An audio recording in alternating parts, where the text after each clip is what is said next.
Wow, we are great privileged news. today. Multiple five, maybe even six-figure investor in the crypto space and in the stock space. So big shout. Thanks for dropping in, King Camille. He's there. Definitely check out his YouTube, Ecom King. Yo, this is the guy that got me on to doing free courses because the stuff he was putting out in his free courses, I was like, yo, this is ridiculous. The game that he puts out, like I can't even stress to you, like the game this guy puts out for free on YouTube. it's, it's actually offensive. So anyone watching this on YouTube, subscribe to Kamel Sattar's Ecom King. Major plug. So let's just do that disclaimer one last time before we get started. We was trying to get to 20 before we started today's show, but we might have a couple of late stragglers. No sweat, no sweat. So everything you may see on my show is for entertainment and educational purposes only. All investment comes with risk. I am not a financial advisor. I do not intend to be perceived as a financial advisor. However, I am working with several accredited financial advisors. If you'd like to talk to one, please let me know and I will direct you to them. So let's get this cracking. So, what is today's show about? Let's share up the slides. Let's share up the slides. Let me know when you can see my screen. Yeah, Yep. yeah, yeah. Yeah. Okay, cool. So, moats explained. So, what we're going to be doing is, first of all, we're going to be talking about moats. Then we're going to be going through my top 10 websites to use for research as an investor for both crypto and for stocks, mainly for stocks. Then we're going to be looking at some altcoins with man like Ninja T. And then if Morgs, Hey, I'm sure I've sent him the invite this time. I forget him every week, even though he's got something prepared every single time. I always forget to shout him. But you know what? I'm gonna make it publicly known that I've shouted him in time for the show. One minute, let me just shout him, and then we will get crack lacking. So first things first, we're going to look at this week's earnings. So this week's earnings that we've got some major players. Not as big of an earnings week as some of the other weeks. We're getting to the end of the quadruple witching. Again, that is a major plug that I've just given you there. Please Google, please do your research on quadruple witching. Absolute killer piece of information there once you understand it. And if you've booked in a session with me, you'll definitely see that quadruple witching is something that you need to know about in the investing game. Then we've also got, so what have we got this week? Monday, nothing major, no major names, major players there that I can see of. Then on Tuesday, we've got Hoya. They want to watch out for. Then on after hours on Tuesday, we've got Adobe and GameStop. So GameStop are actually going to be releasing the earnings report. So that's going to be a major plug to actually look at what was actually crackalacking and see who was actually investing, who were the inside traders, so on and so forth. And a minute, Morgan's just ringing me. Yo, man, like Morgs. What's good? What's good? What's good? Yeah, just loaded up the show. Let me know when you're gonna jump in. You on road? All right, cool. All right, safe. Cool. In a bit. So Morgs is on road, might not get him today. So the one that is the main reason I want you to take note of the earnings today is because of this company here, Curiosity Stream. Again, this is not financial advice, but oh my days. Let me just pull out the notepad here on the info that I've got on these guys on Curiosity Stream. So Curiosity Stream right now have 1.2 million. They've jumped from 1.2 million subscribers to 12 million subscribers. It's actually been created by the same guy that created the Discovery Channel. Their subscription costs just £20 per year, and they've already got over 3,000 factual documentaries versus Netflix only having 800. And they've doubled their revenue in 3 years, year on year, to 71 million, and it's currently not even worldwide. It's actually got five revenue streams because they sell products and the documentaries to Roku, Apple, and Direct TV. So definitely one to watch out for. Curiosity Stream, I think you can get them now for like $8 or something like that. So it's one of my major plays that I'm going to be getting into as one of my risky ones.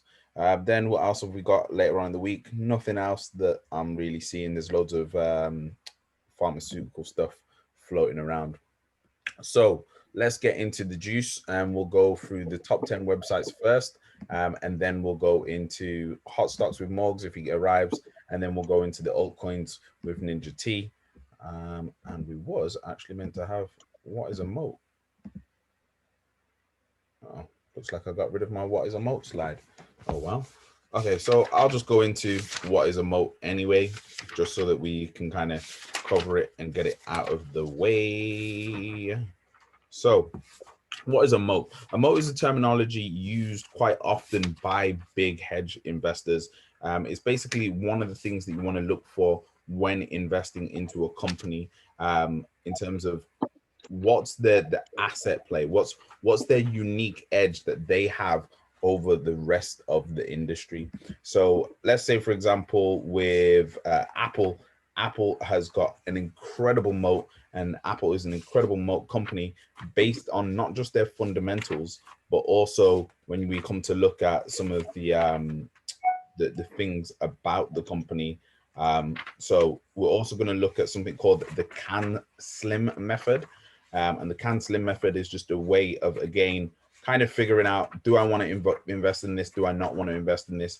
And it's something you can also use for your cryptos. So first of all, what a moat must have. A moat must have a low cost of production. So this means, why is it important for a company to have low cost of production? Because then that allows them to scale faster. It allows them to expand into other countries. It allows them, if there is competition coming into the game, it allows them to take advantage and move more swiftly. Now, the next one is high switching costs. So what do I mean by high switching costs? How much does it cost the user to switch from that product or that service or that coin to something else? So that's something that we're seeing with Ethereum, is the high gas fees mean that it's very difficult for you to, for some people to actually get out of Ethereum once they're in it. So they've kind of got, a great example of that, again, with high switching costs is Apple. A lot of people won't ever switch from Apple to Samsung just simply because of the high switching fees of having to transfer all your data from the iCloud over to the Samsung cloud. Again, with another great one of that is Dropbox or Adobe. Once you're in on these kind of companies, that's it. They've got you for life. You're going to pay that subscription fee, and they can then increase that subscription fee by £1 every year, and you're going to pay it. And you just got to think, if it's 100 million users that they've got, and then they're increasing that subscription fee by £1, that's 100 million that they've just made extra. And so this is the power of having a high switching cost and a moat. So the next one is the network effect. So the network effect is basically a company like Facebook, whereby the more that not only have you uploaded, but the more value is in it based on the more users that come to the platform. So a great example of that is, again, Ethereum and Polkadot, because the more people that come to those platforms, the more that the value is actually, the more the intrinsic value in that asset actually increases. Next is intangible assets. So it's the value of the brand. So what's the value of the brand that is actually that people see? So when people see that brand, do they automatically have a subconscious signifier to go, yes, that's a sick brand? Examples of that is where the logo is actually what drives the brand. It's not even necessarily the quality of the product, like we see with Nike and with Apple. They're not necessarily making the best product, but what they are doing is people are buying into the brand. So that's Nike and Apple, and say, for example, LA Lakers, or maybe even another example of a moat right now would be Manchester United. I'm a Man United fan, but I know they're not the best team right now, but people will still be buying season tickets. Why? Because of the brand that they've developed. Next is brand loyalty. Does the thing that you're buying into, does it have raging fans? Because at the end of the day, if you're investing, you're buying into a business. Like I always say, anything that you're investing in, you need to treat it like a friend has come up to you and said, look, would you invest in my business? Here's my business plan. Here's the numbers that I'm doing. You want to always invest into a company that already has a big, strong, loyal fan base. And next is a high retention rate. There is no point in investing into a company that has a low retention rate, and every single month, every couple of weeks, they're just in and out of their subscriber numbers are dropping dramatically from 1 million to 500,000. You want to have a company where their subscriber rate, in fact, is going up, and they hold on to their subscribers. So their subscribers are in a position whereby even if another offer comes along, they're still going to stick with them. So a great example of that is Now TV and Roku. So the advantage that Roku have, which provide Now TV, is you're paying for it, but you actually also get Amazon, and you can download Disney on it, and you can get Netflix on it. So it's very unlikely that you're going to get Disney Plus and then get rid of your Roku. You're going to probably stick with it anyway. Another example of something that you're looking for in a moat is a legal monopoly. So a company that is pretty much got a legal monopoly on its space. So two really good examples of that is a company called Striker. Definitely check them out. And another one called McCormick. McCormick is a seasonings company, and I'm probably going to say Palantir, just because they're doing all this stuff with governments, global governments. Oh yeah, slides disappeared just because I took them off for a sec. So Palantir, just because they've got, yeah, they've got a lot of government contracts, and who else is really providing AI data to global governments? And once you've got them paying, you've got them paying. And another one, I'm personally not investing in it, but there's a company called Geo, and when I show you one of the websites, when I show you how much investment they're actually getting from the US government, they're getting about 300 million at a time, over and over again, but they actually sell prisons. So yeah, I'm not really pro on investing in them. So let's get into it. Let's get into the top 10 websites that I'm using. So let's share the screen once again.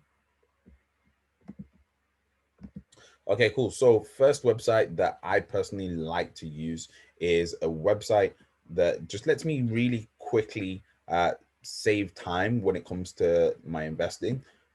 So if I want to find out about a company before I go to the main website that everybody's using to do their research, which is probably Yahoo Finance, the first place that I go to is a website called Hypercharts. So I'm just going to show you Hypercharts now. Hypercharts.co. Now, Hypercharts I absolutely love because of the way that it breaks down the information. It breaks down the information about companies in just such a simple, easy to read way. So first of all, it lists all the companies by their market cap. So you can see the biggest valued companies and obviously Bitcoin. Then you've got the recent earnings. So the companies that have had their recent earnings. Then you've got the companies that got their upcoming earnings. So let's say, for example, in fact, because I'm on this all the time, I'm going to get someone to shout out in the comments or something, a company that they want us to have a look at. Anybody got a company? PepsiCo. PepsiCo. Let's have a look. So we go PepsiCo, and it will show us the breakdown. We can see either quarterly or annually. What we're going to do on this one is we're going to go annually. So we can see it gives us a really nice, clear breakdown of the revenue, of the gross profit, of the operating income. Gives us a really nice breakdown of the net income. So we can see it in just really nice, easy to understand slides. Gives us the operating expenses, the amortization of intangible assets, which doesn't seem to be any, the growth, the revenue growth, and then there's actually a paid version as well. But you don't really need the paid version. But then when we go to, say, for example, a bigger company like Microsoft, We then can see the different revenue segments, which from most websites you can't actually get that in a bar in a chart like this. So another great one to look at on here to really show the power of this visualization is actually Disney. So when we look at Disney, and this is why I'm considering investing in Disney, is because of this alone. So we can see here, it gives us a breakdown of their subscribers. So we can see the growth in Disney subscribers and ESPN subscribers here. Absolutely crazy. And then even better, we got the revenue segments of Disney. So I didn't really, until I used this website, didn't really understand how many revenue segments Disney actually had. So they've got the parks and experiences, the Disney media and entertainment distribution, media network, studio entertainment, and direct to consumer and international, and eliminations. So I was like, what? They've got all these revenue segments. Now, what's crazy on Disney, which really highlights it again on this website, is when you switch to annual and we look at the massive increase in the media networks and direct to consumer. So even though the parks went down, as we can see, for the previous year 26 billion previous year to 16 billion, we can see the direct to consumer made up for it, because it went from 9 billion to 16 billion. Now, if it wasn't for, and media networks went from 24 billion to 28 billion. Now, if it wasn't for this website, I wouldn't be able to visualize it in the same way. And that's why I really recommend this website. And it's one of my top websites for getting to just have a quick overview of a company. So the next website from there, just to kind of add to this information, I like to go to Google Trends. Now, Google Trends, why? Because it just gives me what other website are people going to be using when it comes to clicking stuff. It's only really Google. So what we can do is, let's say, for example, Disney again, and we can look at the interest over time. We can see the search volume here on Disney. And we can see the interest by region. We can see the interest by city if we wanted to. So we can see that there's a massive increase in Disney searching going on in Mexico. And then we can see the related plugins. So the related queries is the top two are Disney Plus. So that again just gives you a bit of a different different way of getting more quantitative information there. Then you've also got YouTube searches as well. Cool. Then from there is Crunchbase. So Crunchbase will give you loads of again quant information. So quant information is basically like data of things like that. So let's go Disney. Okay, so what do we get on here? We get the number of people, number of acquisitions the company's made, the total funding that they've had done, total members of the team, so like the board. What else we got?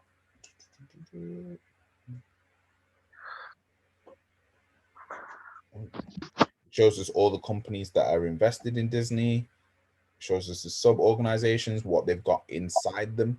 So Disney have actually got Walt Disney Studios, Walt Disney Animation Studios, UTV Software, Star India, National Geographic, Pixar, Steamboat, Marvel, Lucasfilm. So I didn't know that they had Star India, which is again stuff that doesn't come up on another site. It seems to be this site that different sites give you different bits of information that other sites don't quite give you. Then if we go to financials, cool. So it gives you the number of investments again, like we was talking about before. So this is talking about the funding round. So it's actually done a fundraising round, which is quite interesting that Disney did that. I wouldn't have thought that they needed to do that, but again, that's something that you want to look at. Number of lead investors. Citibank is the main lead investor in Citibank. So then we can see the venture capital funds that are getting involved. with Disney.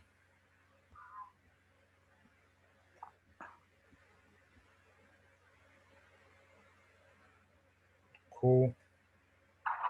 Acquisitions.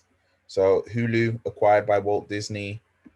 Did you see in 21st Century Fox? And again, you can just see all the things that they're acquiring. So on the balance sheet, you'll see things like business investment acquisitions, but it's only on this website we can actually have a look at them and actually understand what they are. So say, for example, Babbel. I have no idea what that is, but by clicking on here, I can find out what it is and find out, okay, what potential has this got in future for this company, like DigiSign, outsourced packaging syndication. So they do packaging for Disney, which again saves them money. Then we've got people. Yeah. Just Someone had a question. Oh no, was it not a question? Okay, no worries. So then we've got all the key players in Disney. So all the main directors and so on and so forth, the main board members. Again, you can get this, but you're probably not going to get it with pictures. So this is why I like it. Now this is again something interesting to see. The monthly visits and the monthly page visits, if it's up or down. So it's lots of interesting stuff. Intellectual property with that Disney have. So they've got 2,186 registered patents and over 4,160 registered trademarks. And again, it's giving you the monthly website visit breakdown, which is crazy. So you can see what's going on there. Cool. So that's Crunchbase. Okay.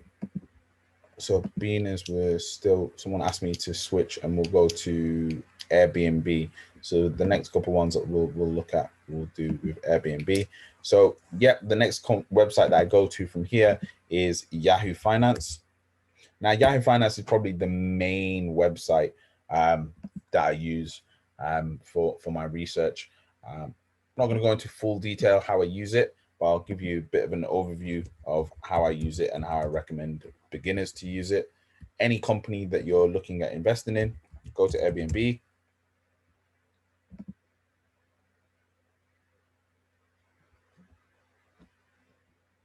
And then what you want to do is on the right-hand side, it'll give you some of the key information. So you've got over here is all the information that you would have found on Hypercharts. So the revenue and then the earnings, how much they're actually making.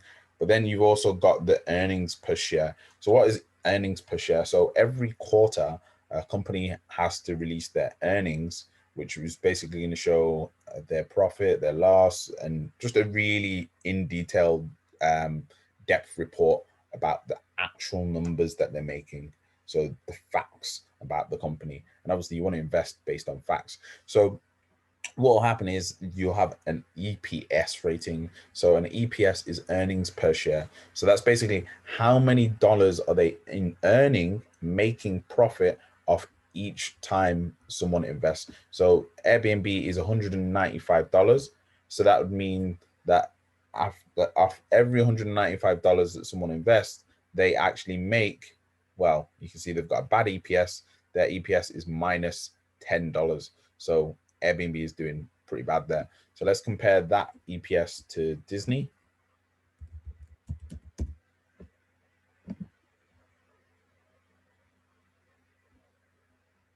Disney at 192, more or less the same price as Airbnb. And we can see the EPS here is a little bit higher. Still was in the minuses a couple of times, but now the EPS in Q4 2020 went above. So when this happens, this is a really good sign. And you can expect the whales to get in to it because the EPS is up. And again, when we look at the revenue and the earnings, it's clear there. Then when we look at the recommendations, you got a recommendation rating here. And then you've got the analyst price targets. So don't sleep on this. This is a major, major key. Now, it doesn't always show you this for every company, but for the companies that it does, mark it off on your chart. Mark it off on your chart that this is the price target, because a lot of people, the price targets are important. So you've got the top 25 analysts giving their price targets. So different websites will give you will show you like the analysts in detail, like how many times they're right. Yahoo Finance doesn't do that, but again, the analysts are suggesting the Disney's high is going to be 230, so you can be pretty confident that Disney will get to 230. Cool. So then what else do we want to do on this site? We go to financials, and we want to look at the revenue, the cost of revenue, but it's exactly the same as what we had on Hypercharts, but just in numbers. And then from there, we've got the EPS, we've got the EBITDA, we can go to the balance sheet, and we can see the assets and the liabilities. Cool. So that's how that one works. So, let's just make sure. Oh, babe, can you do me a favor? Can you plug the plug in? Okay, cool. So that's that. So the next website is Trading Economics. So Trading Economics, what does it do? It just gives you a bigger overview of all the different indexes and the global markets. So as we can see here, we can see what's going on, which markets are actually performing the best. Now, if all of these are red, then we're actually in a market crash. But if you've got some green, then we're not in a market crash. And again, it gives you the different prices that the markets were at on the different in the different quarters. It gives you the daily percentage increase. It gives you the price jump as well. So for me, that's just good to kind of understand where I'm at, where the markets are at in general. It does the same thing for commodities.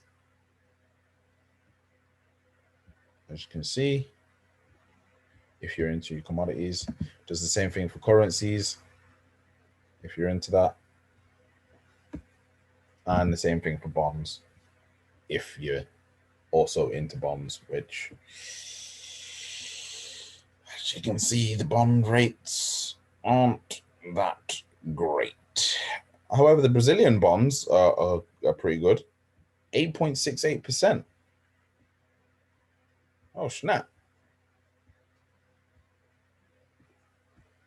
Okay. Yo, might have to shout Pablo for some Brazilian bonds. I swear he was on here just a second. Okay, cool. All right, so let's go. So that's Trading Economics. There's loads more on this website, like economic news and so on and so forth. So if you're interested in that kind of stuff, then it's all here. All the different economic data, like tourist arrivals into a country. And again, if you're investing in a company that, let's say, for example, is in tourism, you probably want to see what the tourist arrivals rate is for that country. So, you know, like how everyone's like, oh, I want to get into airlines, I want to get into Disney, la la la la. I want to get into, I've heard people saying that they're going to get into, not Vegas, what's the other one? Six Flags, because it's a theme park. I'm like, well, have you actually checked how many tourists are coming into the US? People don't realize that you can actually check all of this stuff. It's all here.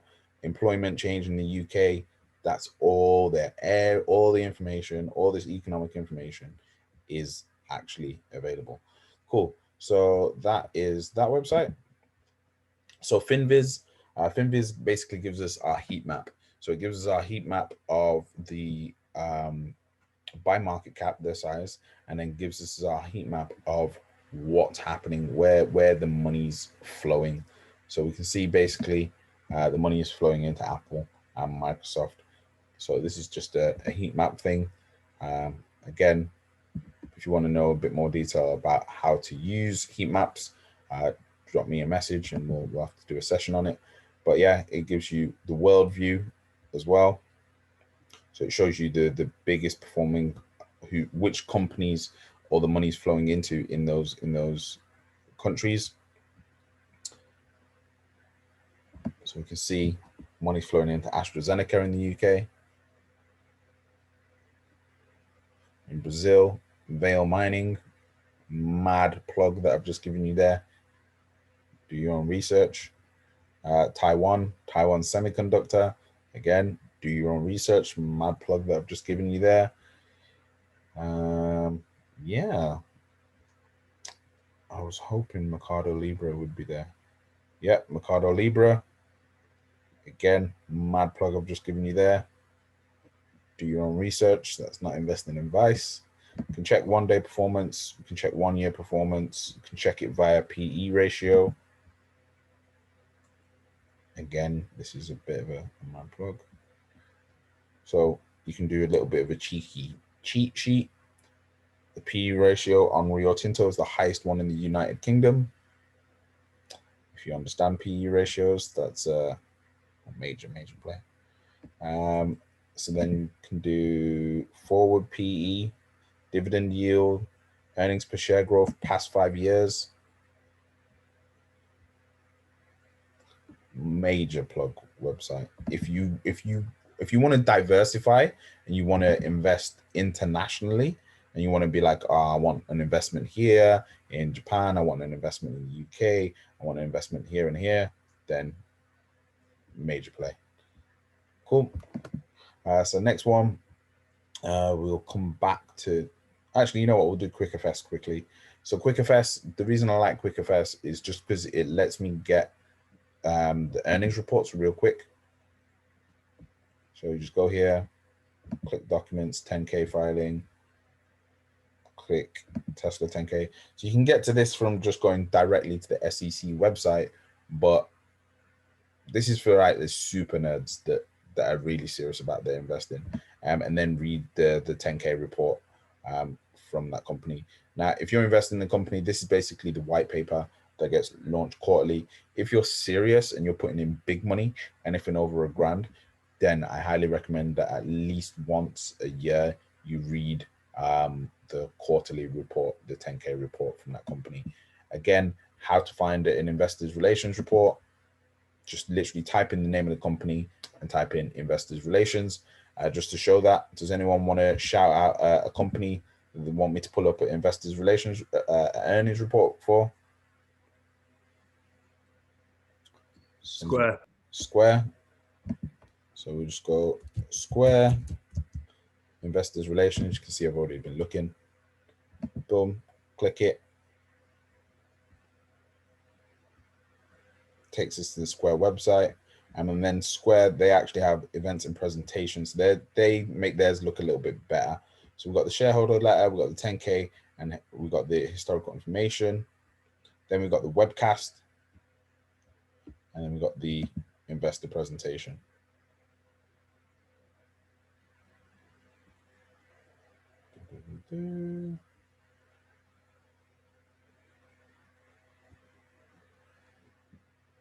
Come on.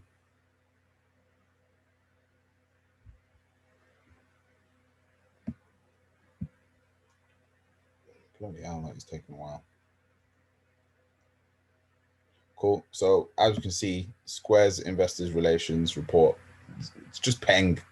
This is the kind of, see, they make you want to read theirs, and the way that they've just put all the numbers in big, shiny, oh, Square are just amazing.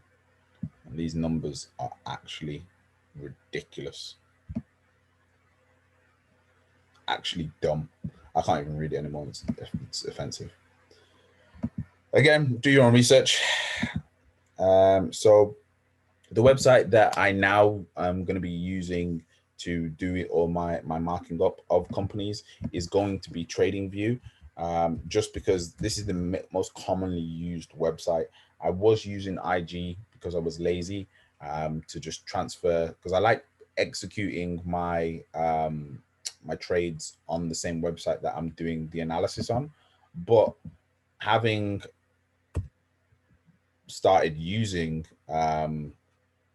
TradingView, it's just you just can't compete. Like it's got no competition. The main reason for this as well is because TradingView allows me to look at cryptocurrencies as well as stocks. And so if I'm getting into cryptocurrencies, I want to be able to look at the chart.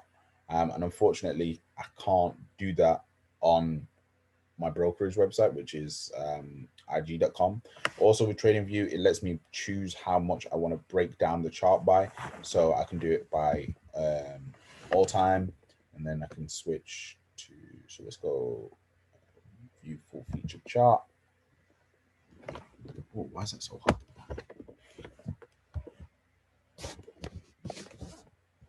Cool. So I can choose the time frames much more in detail, and I can do cross plays. So I can go, I want to see every hour for the last year.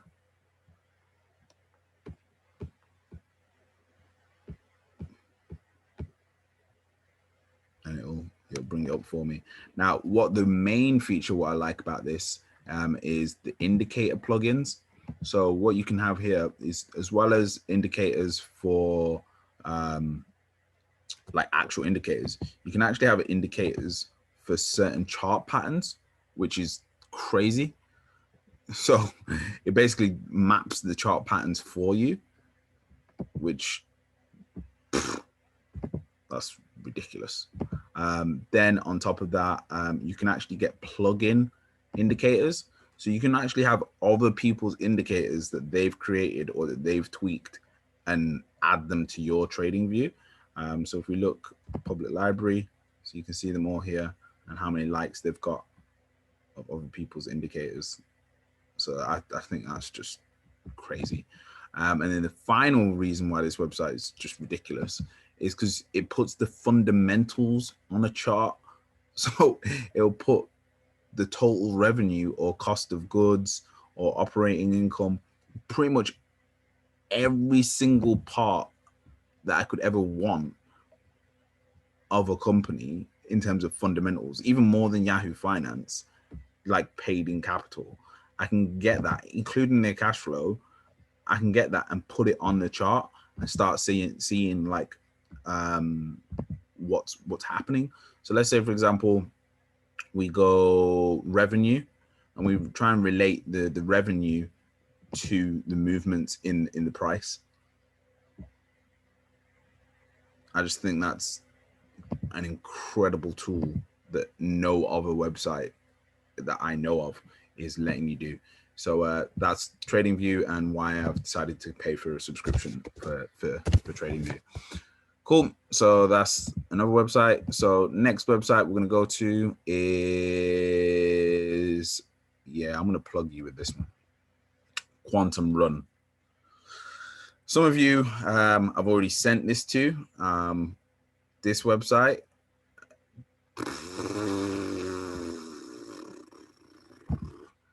is just wow. So it's got country predictions as far as 2050 for what they predict is going to happen in what countries. Created by top analysts. So we can go 2024 for the United States, political predictions, tech predictions, economic predictions, future of retail predictions. NASA aims to put the first one on the moon by 2024. Global vehicle to everything communication systems ecosystem. 4 vehicles in the US will talk to road infrastructure predictions, science predictions. Like everything's there. Like it's ridiculous.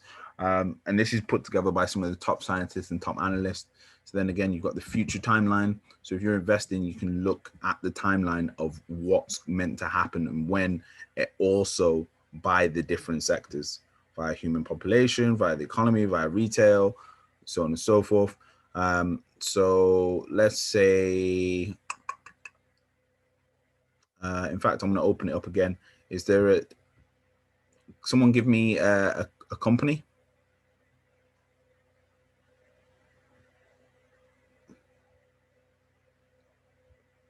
we'll go with Square again then. So we'll go with Square and their retail. So we'll go future of retail.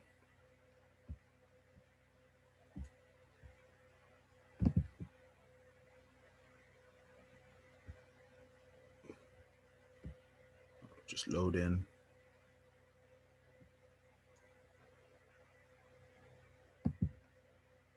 Come on.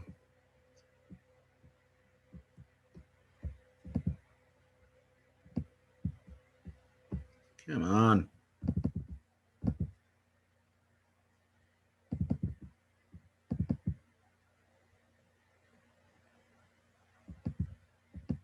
Okay, the website's crashed. Yeah, sorry about that one. That's not working. Okay, bar chart. The reason I like this is just for calculating my take profits on things. So again, let's go Square because we was looking at that. We'll go Square and we'll go Disney. Again, major plug I'm about to give you here if you get it. So on bar chart, what we can do is we can look at the price performance. So price performance, the last 6 months, Square's increased 45%. In the last 52 weeks, it's increased 493%. Last 2 years, 201%. Last 5 years, 1,645%. And then numbers are just here. And how many times it made the low. So what I want to do when I'm calculating my price is I would look at the 52-week high. So 52 weeks, it managed to do 493%. Over 2 years, it managed to do 200%. So I'm going to take those two numbers, I'm going to add them, and I'm going to try and get the average between that and also between the 5 year. And I think it's comfortable to say that Square is capable of doing 150%.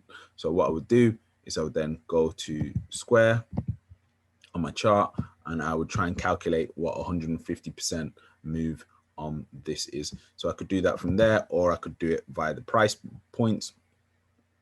So so we can see 2 year 151 points it moves, so pounds or dollars it moved. And then 5 years 211. So again, I'm going to say it's capable of moving by 100. So if it's at 226 now, I would expect it to get to at least 326. So I would mark that off on my chart.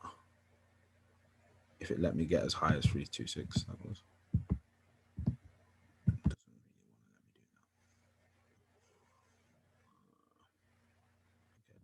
Make this smaller.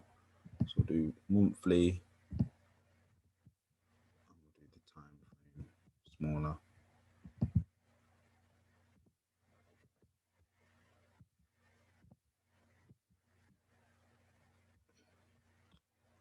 New to trading view. I don't know how to go higher up. Okay, when I'm figured that out. But yeah, 326 is where I'd place Square. That's not financial advice, but you know. So then we will go to QuickFS we've done. Yeah, finance we've done. And then Whale Wisdom. I wasn't going to share this one with you, but I'm just going to show you the website. I'm not going to tell you how to use it because that's what I do with my paid clients. So yeah, Whale Wisdom. This is the website. You want to check this website out. It's literally a major plug that I've just given you there. Cool. And then the ultimate one and website to use, which is the perfect segue for a man like Ninja for cryptos. Ninja, you're up, buddy. If he's there. So apologies, guys, for the lack of engagement. Basically, I've just made a very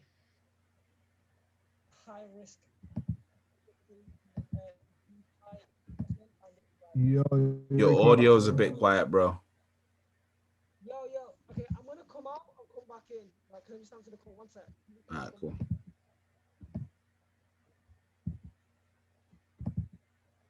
Bum, bum, bum, bum, bum.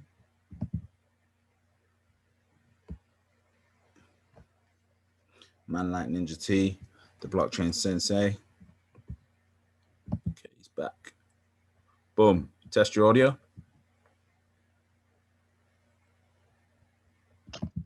Yo. Oh, much better. Okay, amazing. So, first of all, thank you, Mr. Harding, as always, on behalf of everyone for doing this for the community. You are super underrated, and I don't know why only 12 people are here. I did broadcast this to hundreds of people. Yo, But same. I look at- broadcast it more than ever. I think I sent it out to like 50 odd people this week. But Bro, I think it's because people know about the YouTube now. Right. Look, because I'm going to just screen share, right? Let me show you the work that I mashed for you, right? So I got a Telegram group called Wealth Gems. If anybody wants to be in this Wealth Gems Telegram group, let me know. It's not a group, it's a broadcast list. So like it's not a group. But yeah, 71 people in there. And then on WhatsApp, how many people did I WhatsApp this to? Like literally, bro, this is no cap, yeah. About 200 people, bro. About 200 people in that broadcast. Jeez. Yeah, because I got hella contacts in it. It doesn't even say, but I've got like 1,500 contacts. So yeah, I literally broadcasted every reasonable person in my contact list. But I don't know, man. Like Snapchat, Bro, people like, aren't really on this game, bro. That's what it is. listen, people really not be on it because, like, I know I've made at least 500 people aware. That's being conservative. Nah, bro, Like, come bro, on. it's just the money game, bro. This is kind of the conversation we were having earlier about the motorbike and the lorry. I came to realize about 2 years ago that you want to help people so bad, but people just gotta want to help themselves. They just don't help Unfortunately- themselves, bro. Like, I was surprised how not as popular these kind of things would be. Like, it's really like considering the amount of like eyes that watch my Instagram story and shit. Like the preying to attendance and the preying to action is like diabolical. Yeah, it's because That conversion rate is people don't want to diabolical. take actual action.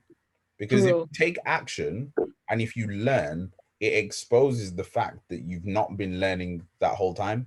So it's better to stay blissfully ignorant than to learn that you've actually not been doing this the whole time.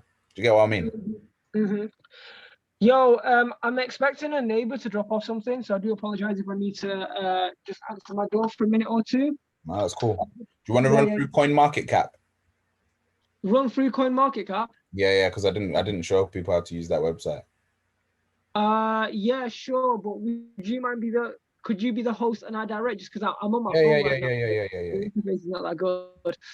Yeah, apologies guys. As I was saying before, I'm usually super engaged, but literally half an hour before this call, me and Mr. Harding came across a really good opportunity through our mate called Nat James, made a big investment, pretty high risk. Yeah, that was a little friends venture capital thing. If I can encourage something in this community, which I think will be interesting, and that would be like community. This is my first ever community investment. So I've literally, if I could just share with you guys a second, just so you know I'm not capping. It's always real. Like literally here, where are we? There's so many group chats. Yeah, I've literally just invested in something, and these are the people invested. Myself, my boy AP, who's here, Harriet, who's one of the teachers on the agency, Sophia, Ollie. So, I mean, basically, I'm the main investor, so I own most of this investment, about half of it, but everybody else helped raise capital. So that was kind of crazy because when I found out that the entry point, Yep, we can hear you. We can hear you. I'm just trying to stop share, but it's not letting me stop share. No, you have. Have I? Yeah. I'm back Oh. on CoinMarketCap. Yeah. But yeah, guys, you should find. Now your audio's gone. Are we back? Yeah, you're back now. You're back. Yeah, but I just think it would be super interesting in the community if more people did collective investments. Because I feel so good that I didn't invest that investment by myself. I'm not going to say the figure, but it was a lot, guys. It's 4 figures. But like, I'm glad that I split that with y'all. Do you know what I mean? Like, I would have not liked to put those 4 figures down myself. That was a lot. Yeah, it minimizes the risk for everybody, innit? So it's sick. Exactly. Okay, cool. So, what would you like? Would you like to interface? Yeah, just a quick run through of how to use it. And Of how to use it. Okay, cool. So, first of all, everyone who's listening, understand that CoinMarketCap is one of the best resources in the world for all levels. That's complete noobs to experts in terms of resources. Right, so everyone uses, every Tom, Dick, and Harry and crypto expert uses CoinMarketCap. Now, the first thing that I like to pay attention to in CoinMarketCap is Mr. Harding, scroll to the very top, please. Now, everybody loves paying attention to prices. I don't pay attention to the price first. I pay attention to what's at the very top. So let's have a look. Let's literally start from the very top left. Okay, how many cryptocurrencies are there? There's 8,913. I love paying attention to this because I swear down at the start of this year, it was about 7,000. So this in itself, because I keep mental tabs on how many cryptocurrencies exist, though I do not study most of them, how many cryptocurrencies exist, it just gives me an indication of the growth of the market. Then we've got markets. I'm assuming that's every single exchange and place that you can buy and sell crypto. I don't know the exact definition, and every blockchain. I don't know exactly what the definition of markets is, but I'm assuming it's every place that you can buy and exchange cryptos, stake cryptos, etc. Okay, cool. That's always increasing. Now, this market cap, the definition of market cap is the subtotal value of the cryptocurrency economy, in this case being dollars. Now, let me give you guys perspective. 1,760,232,828,303 dollars, which is over $1 trillion. Yeah, that is like more than the economies of Jamaica, Cuba, Nigeria, like Bulgaria, Ghana put together. Like, that's countries.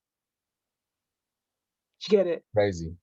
The cryptocurrency economy is, I believe, don't quote me on this, is worth about 35% of the UK's economy at present. Mad. Like this whole goddamn country, like imagine a third. Imagine like Birmingham and Manny and Aberdeen and Glasgow, Leeds, Liverpool and Cornwall, like entire cities is what this market's worth. And right now, like that's tiny. That market cap's going to be 10 trillion, I swear down. When I first got into crypto, I believe it was like 0.4 trillion, like 400 billion or something. Crazy. So 24-hour volume is the subtotal amount of crypto that's bought, sold, received. That's currently standing at 111 billion. Quick maths, a million is obviously 7 figures. Tens of millions is 8 figures, 100 millions 9, and then there's 1,000 million in a billion. So that's kind of insane. One thing I would like to pay attention to is BTC dominance and ETH dominance. So this is the percentage of the market cap that is owned by Bitcoin, currently standing at 59.7%. Now, this is my non-expert, non-financial advice opinion, but this will always be going down. Like it can't go up more because of altcoins. However, this doesn't mean that Bitcoin will fall down in price. Basically, Bitcoin used to be a lot more dominant in the market. It used to be 75% plus. Ethereum used to be more dominant as well, maybe looking at like 15-20%. This maybe 2-3 years ago. Obviously, with the surge of other altcoins, especially Binance Coin, Cardano, Polkadot, their market dominance will decrease. But you don't need to worry. Ethereum will be going to $5,000. Maybe not this year, but possibly this year. Bitcoin will go to 200K. It's just a matter of time. But the actual percentage dominance is much lower. So everybody loves paying attention to the price, but Mr. Harding, what do I pay attention to? Yo, you pay attention. Can I show them the actual thing? What thing? No. Like Nah, I don't really want to share that. I just wanted to share the fact that everybody loves paying attention to the price, and I love paying attention to the market cap because the market cap literally defines the price. Okay, are you ready? You guys ready to know like some basic math that's gonna blow your mind? Right. This is what I love about crypto, is that everything is so transparent. So it's a basic formula. Okay. So get this, Mr. Harding, do you know what the price formula is? You've told it me before, but I can't remember it off the top of my head. It's literally the market cap divided by the circulating supply. That was it. It is literally, in terms of Bitcoin, $1 trillion divided by a circulating supply of 18.6 million equals 55,000. So whilst everybody loves paying attention to the price, I just pay attention to the market cap because my brain knows that a trillion market cap means that Bitcoin's 55K. My brain knows that 900 billion means 50K Bitcoin. My brain knows that 1.4 trillion market cap would mean 65K Bitcoin. You eventually just start getting good with the maths. But imagine this, right? This is how easy it is. So imagine, Mr. Harding, you create your own coin. Mhm. Right, what would you call it? Mike Coin. Mike Coin, okay. Oh no, So- actually, because the YouTube's on, the Foundation Coin. Okay. Say you use the can foundation finish. coin, right? Now, let's make it very easy so everybody understands. Let's say that the foundation coin only has a circulating supply of 100 coins. They're very rare, okay? And then the market cap. So, oh, 1 second. Let me just open my door. I'll be a second, guys. 1 second. You got that. So I'll keep talking through. So down here, we've also got the different coins. We can see the prices of them are here. And again, this website, we've got all the different things along the top, the categories, DeFi, Yo, 1 second, guys. smart contracts, Sorry, guys. Sorry. ecosystem, stable coins. So all the different types of coins. So this is all the industries that crypto is in. There is 77 different types of coins. There's VR coins, education coins, real estate coins, events coins, fan token coins, retail coins, hospitality coins, cybersecurity coins, gambling coins, marketing coins, metaverse coins, AI and big data coins, gaming coins, meme coins, privacy coins, NFTs. There's just so much, and people are just thinking that it's going to disappear, and it's, sorry to tell you, it's really not. But then there's the NFT coins. Anyway, back to Ninja. Yo, I'm really sorry. I'm just sorting something out. Could you just carry on with the game? Or Yeah. I'll carry on. on So this road. what we've Sorry got here about that. is the Polkadot Echo. So this is basically coins that are on the Polkadot network, or coins that work with Polkadot. So we can see we've got all these here: Ocean Protocol, Energy Web Token, Anchor. Then we've got the ERC20s. They should be on there as well. So then we've got the BSC economy. So there's Binance Chain.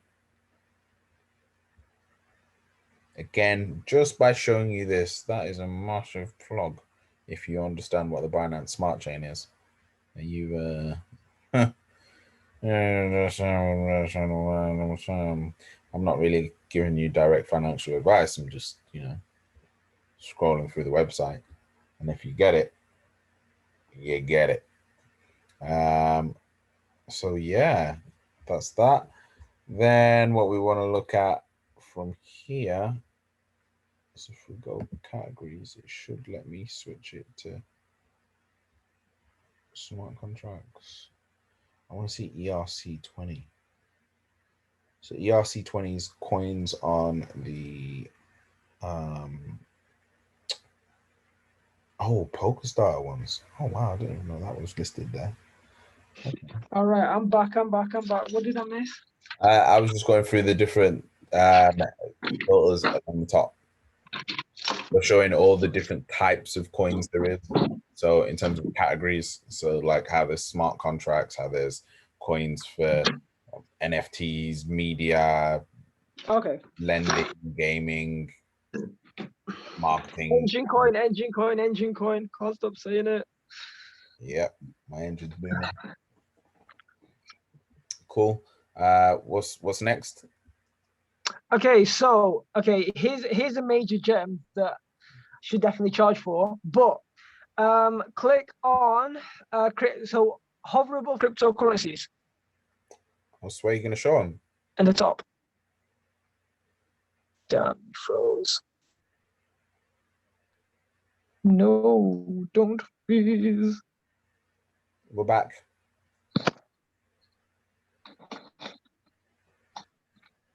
We're back. Okay, so no.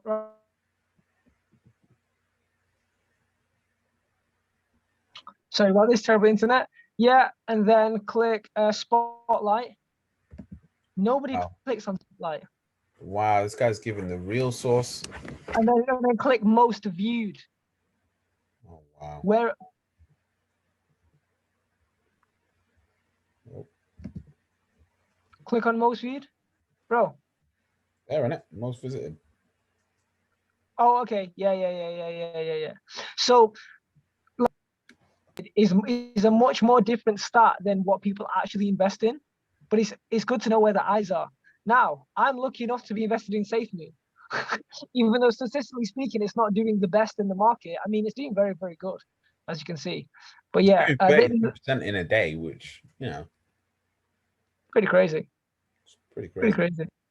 I actually read the Theta. I'm late to the party at Theta. I actually read that white paper 2 weeks ago, but I never really prioritized it. So guys, check out Theta.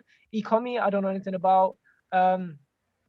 Harmony as well. I really like what they kind of got going on. I had a peep of them today. And Dent, shouts my boy AP. He put me on Dent. They're all about kind of not wasting bandwidth and being able to like repackage internet. So you can get the white papers on companies from here as well, guys. So you literally click on the company, on the coin, click the white paper, boom, you've got the white paper. There's you press cut and paste to copy the address to your crypto wallet or add it to your MetaMask. I think anyone who's not familiar with what Uniswap is or decentralized exchanges or decentralized crypto in general, hit me up personally at Definitely recommend that. NinjaT0161 on Instagram, and I'll sort you out. It's a little bit complicated. Yeah, there's a lot of information. Any altcoin updates you'd? Yeah, so just deep for a second what I said, because I want everyone to pay attention of what I just showed, because I literally didn't know this for a very, very long time. Where well, what you've just shown is worth millions. Popular via eyes, not what is popular via actual trading volume. Can you show them again? Because I don't think they appreciated that game. Nah. And I really want to drill it because I didn't know this for a very long time.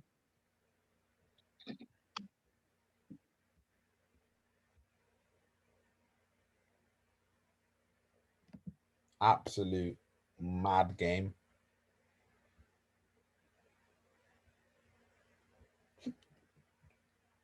People are gonna sleep on it though, bro.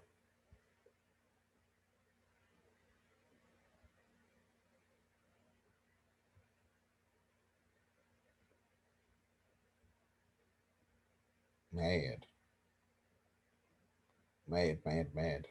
All right, cool. So to wrap up, what we'll do, because Ninja's quality is just in and out, we'll just do being as we're down to 1, 2, 3, 4, 5, 6. We'll just do a quick Q&A. So I'll just take any question from each person that's on the call. Yo, Ninja, just go into Q&A. Okay, I'm so sorry for my internet. Yo.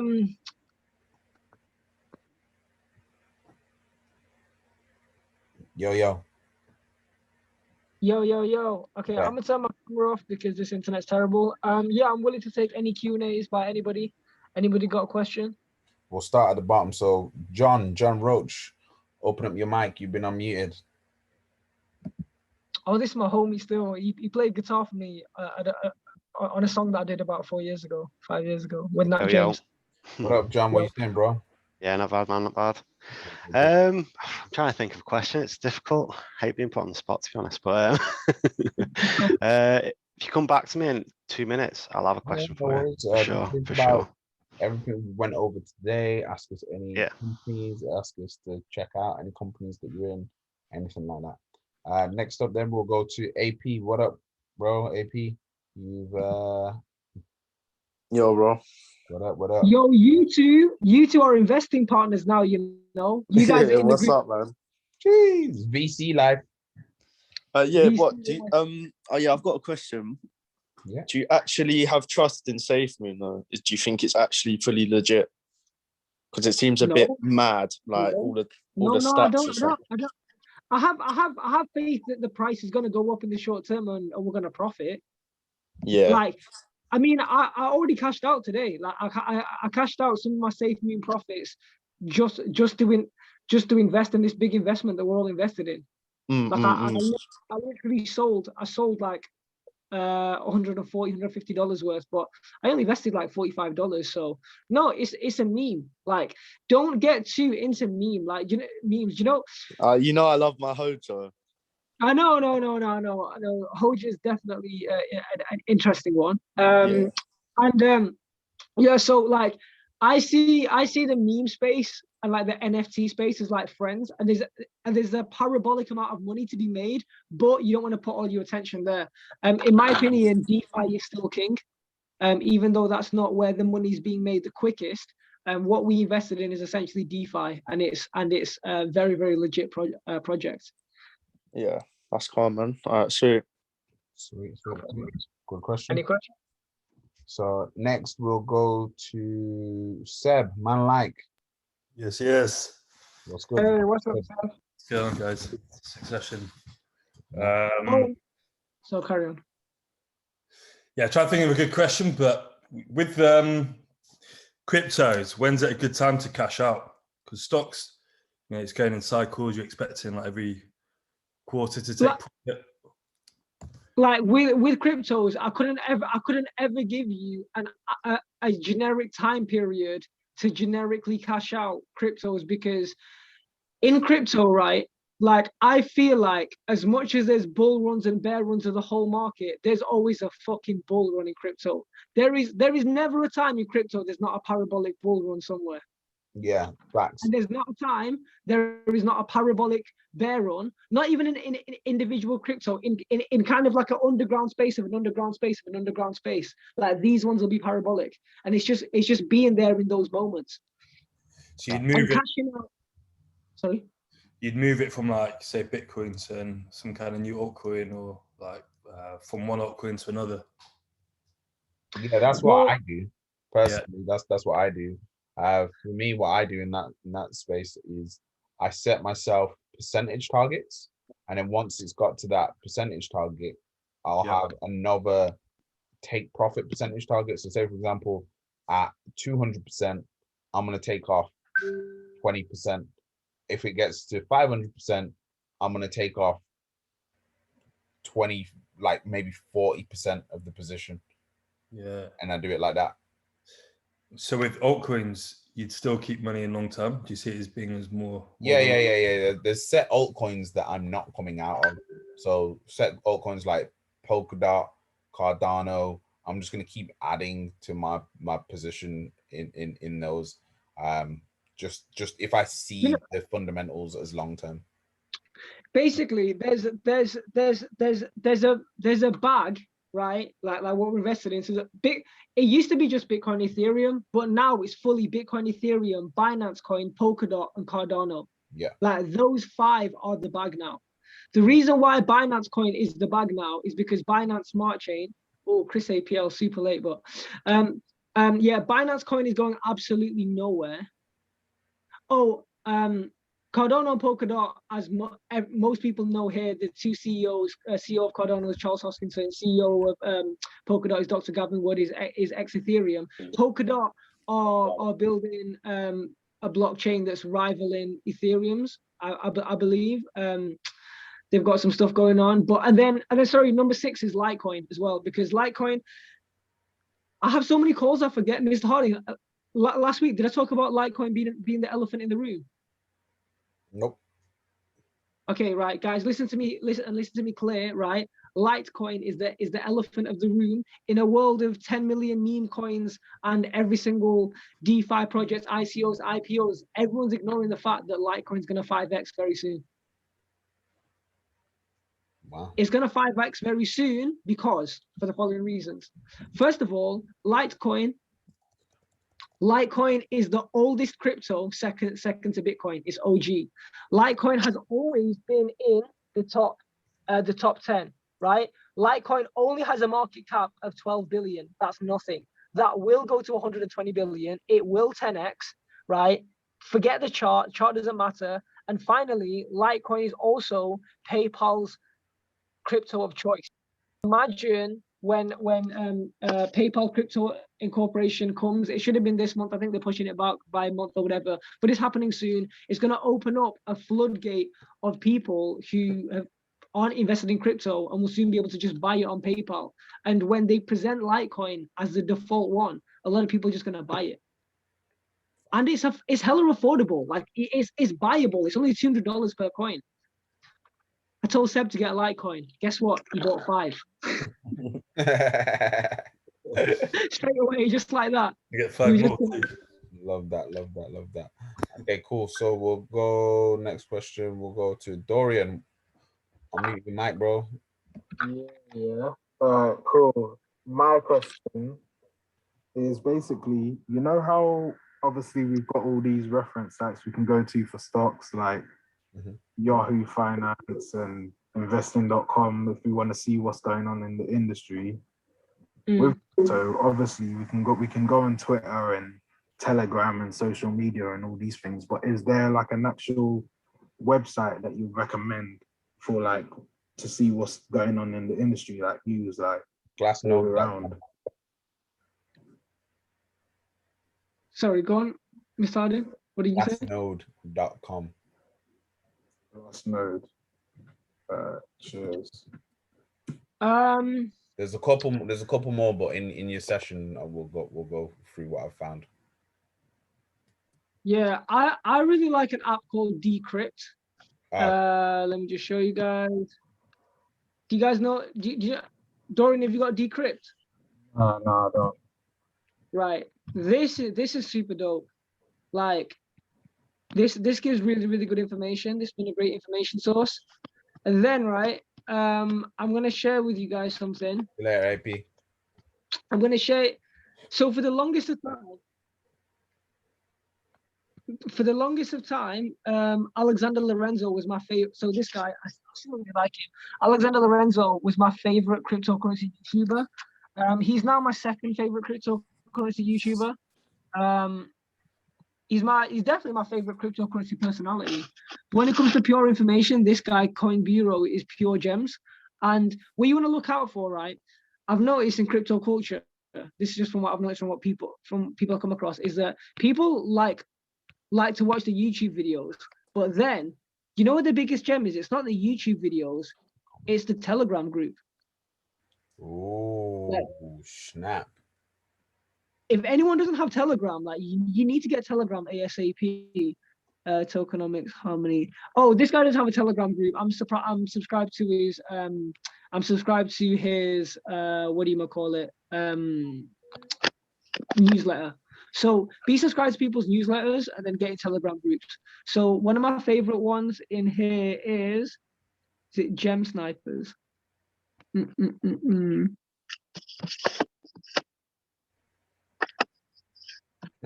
of the Gems. What's it called?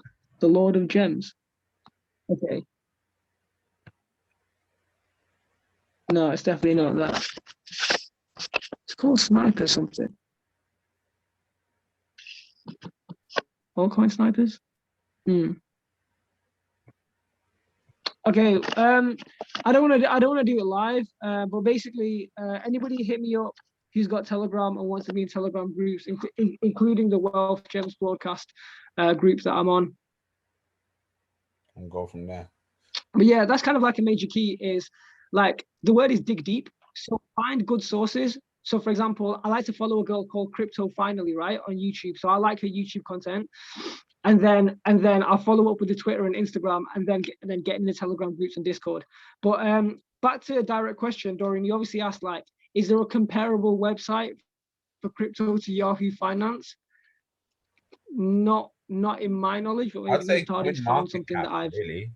CoinMarketCap is the Yahoo Finance. CoinMarketCap, CoinGecko. Yeah. Yeah. Oh, okay, no problem. No, because obviously, yeah, I can. Those are probably the best in terms of stats. But I was more thinking in terms of, you know, people writing actual articles about it and things. You know how we got like the Financial Times and all of that. Yeah. Yeah. Yeah. The one I said before is probably the best shout. Yeah, I'll definitely look into that. Thank you. Cool. No worries. So last 2-3 questions. So we'll go to Paul. Paul Hegrin. Paul, your mic's been unmuted. How you doing, buddy? Oh, it's just mute. Oh. Nope. Okay, cool. Nothing from Paul. We'll go to Chris APL. Did you hear me, guys? Yeah, we can hear you now, Paul. Sorry, yeah, I did ask the question. I'll go again. You guys got any? There's so many coins out there, cryptos. What do you think is going to happen to them if regulation gets hit by every country on cryptos? Question. What do I think will actually happen when it comes to regulation? So I think the first step really is, let's just look at the immediate future, and that's just dealing with crypto taxes. Now, I would be lying to you if I told you, if I don't understand crypto taxes, I'll be honest. I only invested in crypto in July, well, properly in July 2020, and I just happened to be lucky enough to have got Bitcoin when it was 7K and Ethereum when it was 190. So my original £200 crypto investment has 7-8x. Then I continue to purchase every paycheck on Fridays, which led me to quit my job. But yeah, so with regards to crypto taxes and how to move forward with it, I think you're gonna have to just keep your ear to the streets, and when the time comes to do your taxes, that's when you're gonna have to deal with it. And then, sorry, I went off about taxes, but could you ask that question again? So it's about regulation. What if countries start saying, well, you know, you need to regulate this, because I mean, I'll ask the second question really around it. How do you spend this money? Because I know, like, you know, PayPal, you know, will line up potentially with one crypto maybe, so you can. It's not one Tesla, crypto maybe. So you could buy a Tesla using Bitcoin, right? Yeah. But at the moment, you can't use any of these coins to actually buy anything, can you? You can. Can you? Yeah. There's tons of them that you can use. So one that I looked at before, NEM. There's a few that you can use in Walmart. It's mainly outside of the UK. So this is the big problem. Is globally the rest of the world is adapting. It's just the UK is behind by by a gazillion miles. We have to bear in mind that the UK is only now just adapting to QR codes. For example, one of the again, another website that or crypto that you can use to buy with is crypto.com. So with crypto.com, I can transfer my Bitcoin. I can transfer. He's got his there. I've got mine. I can transfer my Bitcoin, any coin, and it'll convert that into fiat so that I can spend it and use it at Tesco, Sainsbury's, wherever. And then on top of that, I'll actually get up to 5% cash back on each one of my spends in Bitcoin. So it's already there. It's just that it's just not publicized. It's just not mainstream. It's just not there yet. And another one is called Nexo. Do you know what, right? Like, this is what I find interesting. I don't think, right, it's actually a big concern, because at the end of the day, you don't invest in crypto to spend it. You invest in crypto to increase your wealth. Yeah. Always understanding you're always increasing your wealth. The whole point is you want whatever you invest in for the value to go up. When you invest in gold or silver, can you spend the gold or silver? No, you have to cash it out. So it's not really a problem. It's not a problem if whatever you invested in has increased in value. Like it doesn't matter. I don't care if I can never spend my Polkadot or Cardano for the rest of my life. If I have to convert it to pound sterling or Bitcoin, because I believe the Litecoin, right, is going to be one of the main coins that people actually spend. I believe XRP, despite the whole lawsuit thing, because the fundamentals are good, is going to be a coin that people actually spend. Understand that people are not going to actually use most cryptos. Most cryptos are going to have to be converted into most likely Bitcoin or Litecoin or Ethereum. I don't know about spending Ethereum, but it's not a problem that you have to change it to pound sterling because the value's increased. I'd say that one of the biggest misconceptions, unfortunately, with crypto is the word currencies on the end. I tell people not to look at them as currencies, to look at them as crypto stocks or crypto assets, because that's you're buying into a company. It's basically exactly the same as a stock. You're buying into a company if you've read the white paper and you're going, this company I believe in, it makes sense. I've done the research on them, I've done the numbers on them. But instead of issuing a stock, they're issuing a coin that you can trade with other coins. So imagine being able to trade your Apple stock with a Tesla stock. You can't do that, but with this, I'm gonna blow your mind. That's really good. That's a really good explanation. That really helps. Thank you. I'm gonna blow your mind, Paul. Right? I'm gonna blow your mind, Paul. Go on. Thank you, Paul. Sorry. He said, "Go on." He said, "Explain." He said, "Go ahead." Okay. So, Paul, you're familiar with what gift cards are, right? You can give somebody a £25 August discount voucher card, right, where they can spend in a certain store like H&M, Topman. Well, I reckon, this is my random prediction, all stores are going to have their own crypto very soon, like Tesco crypto. Right, so this is how easy Tesco crypto is to work. You buy £100 worth of Tesco crypto, and it actually increases in value, but you can only spend it in Tesco. So you buy £100 worth of Tesco crypto. You just wait till people buy into it. Then in 3 months' time, you got £200 worth of Tesco crypto. Where can you spend it? In Tesco. Therefore, you will save money on your shopping. Yeah, that's what's going to happen. That's not difficult to understand. That's brilliant. Thanks, guys. No worries. Yeah. No worries. Hope that's helped. And anyone that's seen that on YouTube, that right there, that question is, and the way we've broken that down, especially what Ninja just explained there with the future of crypto, with the gift card thing, that is what it is. But it's just been kind of overcomplicated for no reason by mass media. Bro, people are obsessed with this whole why can't I spend the crypto? It's just like, why don't you just sell it and spend pounds sterling? That's the media. The media are spinning it that way. I've noticed that's what's happening, is the media is spinning it as you can't spend it, and it's like, but you can. There's plenty of big companies that are partnering up with. In fact, that's what I'm going to do in the next episode. I'm going to do companies. I don't care if you can spend it or not, as long as you can convert it into pound sterling or Bitcoin or something that's easily spendable. Whatever the currency is to spend, whether that's GBP, Litecoin, or Bitcoin, I don't care, as long as the asset is liquid. Because, like you said, people need to look at it as a crypto asset, not be obsessed with the idea of being able to spend this. Just sell it and spend it. It's seamless. It's like this. I can't spend this here. But if I exchange it, I can spend it straight away. Just exchange it. Yo, we got a final question we'll go to is AJ. How you doing, AJ? We see you working out there in some gym that's clearly private. It is indeed.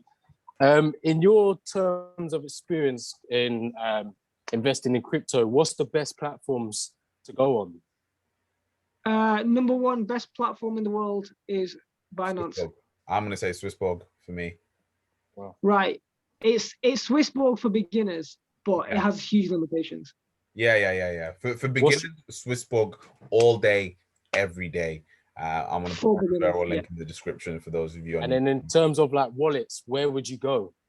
Obviously, I heard from Michael, he went to crypto.com for yourself, Ninja. Yeah. Right. So crypto.com is not a wallet. It's just another exchange. So I want to describe the difference between exchange and wallet. Okay. So an exchange is where you buy your crypto. Now, bear in mind, when you buy crypto on an exchange, you're not holding that crypto yet.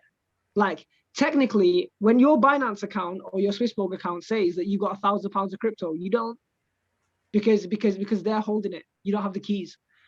Now you can put that crypto for a fee. It's not ridiculous, but yeah, for a fee, you can transfer it onto a wallet, and then it's actually yours. There's actually a phrase in crypto that goes, "Not your keys, not your crypto." Now, by that definition, most people don't even own their own crypto, but it is very, very safe. Like Binance and Coinbase or SEC, they're as safe as a bank. They're not going basically. anywhere. They're not going anywhere. Now, you don't need to be worried about storing crypto somewhere until you've got a lot. Like, let me tell you, right? I have a 5-figure portfolio, and over half of it I don't own because it's on exchanges. Do you know what's crazy about this as well? It's the same thing with stocks. People think on most of the platforms they own the stocks, but they don't. Like, they don't. Brokerage that owns them in your name. And exactly, you have to do a hell of a lot of paperwork to actually get it that you own those stocks. But yeah, that's another thing for another day. So there was obviously a little while back, I saw the was it the release of Alice token on Binance? Oh yeah, that went crazy. I missed the opportunity. And that was literally people are in and out. So how did that work for them? How did it? Well, remember, like, just because you don't actually own the crypto, like the crypto's in your name and Binance are holding it on your behalf. So there's no problem in terms of buying and selling. Basically, let me tell you the advantage, right? The advantage of having your crypto on an exchange is that it's liquid. Like, you only ever take your crypto out of the exchange and put it in, for example, Trust Wallet, which is Binance's wallet, or you can use Coinbase wallet. They're like 2 beginner wallets. They're digital wallets where you own the private key. But then if you forget the private key, you can just contact Binance and then they'll help you out, right? And then there's another level called decentralized wallets, for example, MetaMask, where there is no customer service. It's completely decentralized, and you have what's called a seed phrase and a private key. If you forget your seed phrase and private key, you're fucked forever, right? That's the next level of security. And the next level of security after that is an offline cold hard storage. I have some crypto in decentralized wallets, which is MetaMask. I have some crypto in centralized wallets like Trust Wallet and Coinbase Wallet, and I have most of my crypto in exchanges. So when don't worry about, like, let me tell you, until you get to £5,000 worth of crypto, your crypto is damn safe in the exchange. In my opinion, as long as it's like Coinbase or Binance, not like some random unknown exchange. Yeah, you should definitely be all right with Coinbase and Binance. And then once you've got a lot, like say you've got 1 Ethereum token and you want to put that away, then you can put it away in either a centralized wallet, or if you're going to be even more like deeper into that, a decentralized wallet with no customer service. Even deeper into that, an offline cold storage. That's kind of the level of wallets. There's others in between, but those are the main levels. So final question, we'll go back to John. John, do you have a question? Yo. Yeah, so more really on the stock side of it. So what I was thinking was really, how do you store their stocks? Like I've been in crypto since 2017, and I understand obviously you get the wallets and you buy coins and that's your certain assets, but then with the stocks, like what's your physical thing that you have to like resell it, unless you're on like an exchange? Like Ninja got me onto obviously the ISA the other day, stocks ISA. Normally the best and quickest and easiest way to do it is through a bank. So I know Barclays do it, HSBC do it.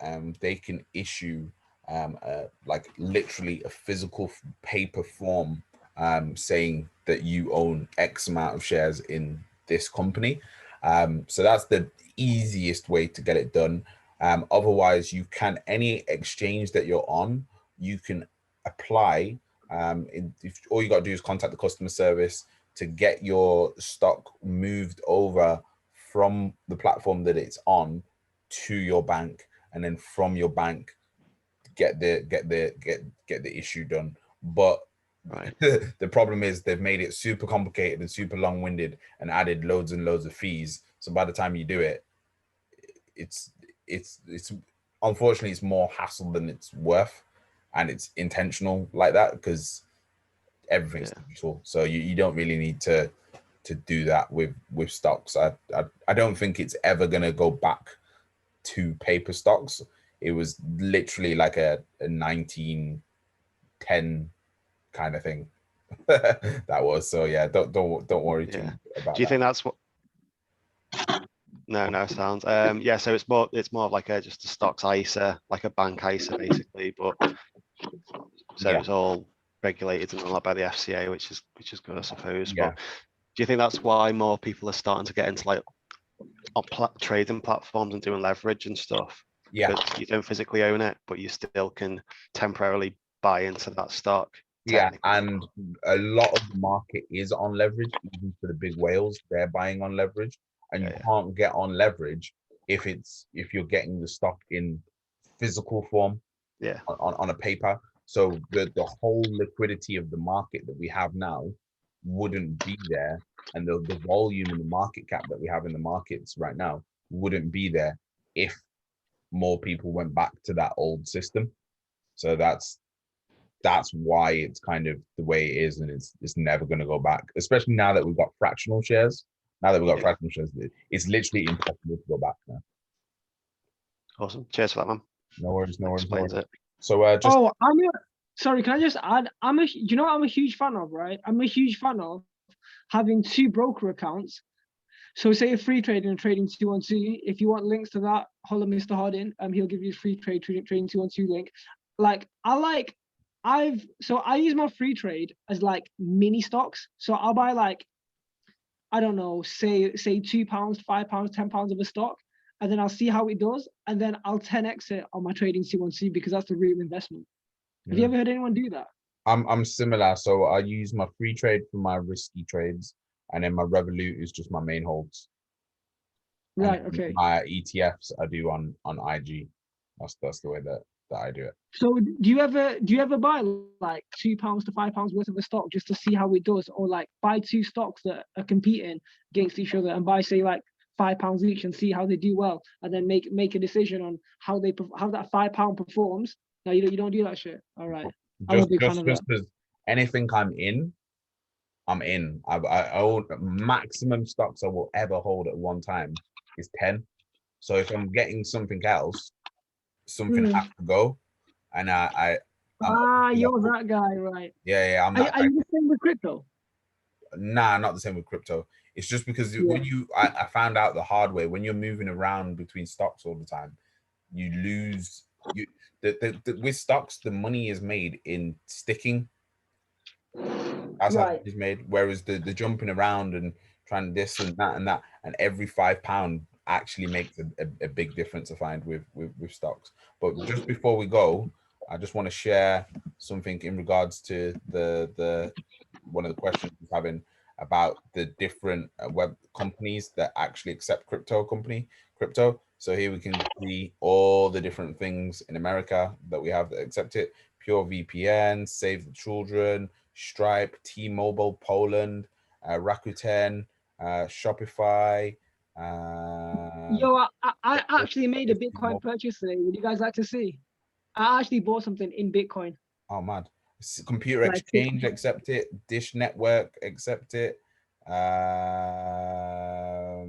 else we got? Etsy accept it. Zynga accepts it. No way, Etsy accepts Bitcoin. That's crazy. Benfica, the football club, I bought accepts it. Amazon indirectly accepts it. Pirate Bay. Yeah, obviously. you know what? It's them individual Amazon sellers. Yeah. Norwegian Air, Virgin Galactic, Dallas Mavericks, Miami Dolphins, Pizza Hut, Twitch, Subway, Pizza Hut? KFC, Burger King, AT&T, Microsoft, and Wikipedia. So wait, what Burger Kings are accepting Bitcoin? it won't be in the UK.